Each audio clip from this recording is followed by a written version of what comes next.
Have you ever noticed that a sand timer is surprisingly reliable?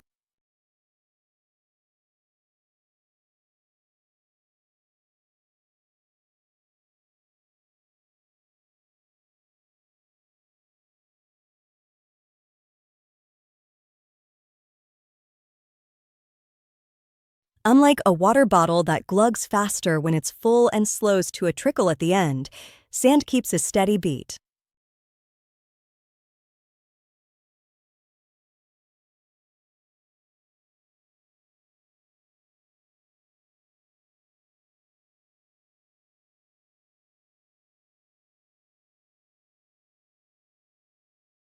It's almost like it has its own internal metronome.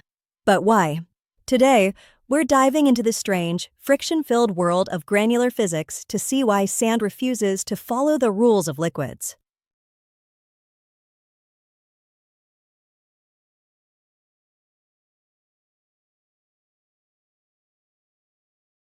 Behind every question lies discovery.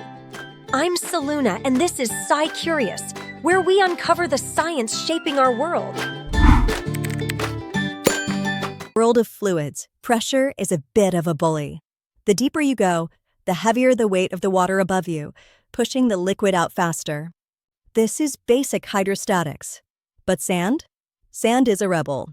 Whether the top bulb is overflowing or nearly empty, the flow rate stays exactly the same.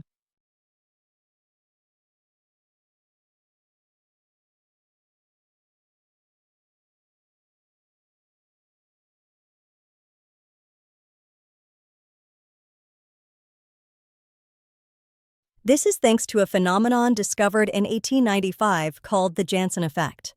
Imagine a crowd trying to rush through a door. If everyone pushes forward, they get jammed.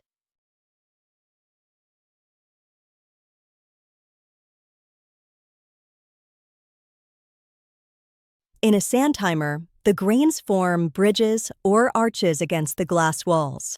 Instead of the weight pressing down on the hole, the friction redirects that force sideways into the container itself. The sand at the bottom doesn't feel the weight of the sand at the top. It's basically a structural shield made of tiny rocks.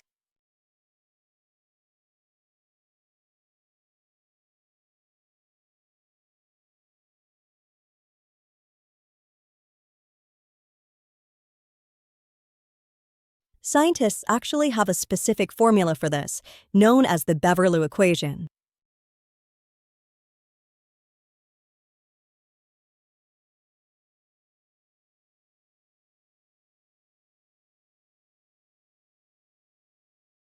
It tells us that the flow is determined mostly by the size of the opening and the diameter of the grains, not the height of the pile.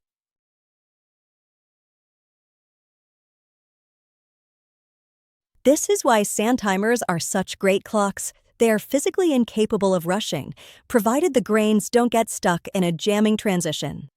Of course, it's not perfect. If a few extra jagged grains decide to link arms at the exact same time, you get a clog.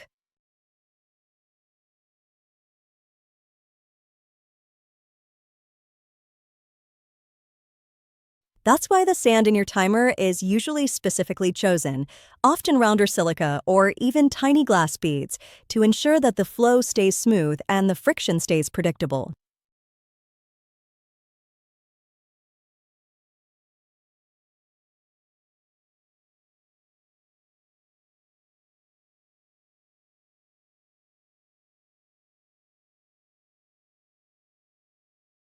So, the next time you're waiting for a 3-minute egg, remember, you're watching a master.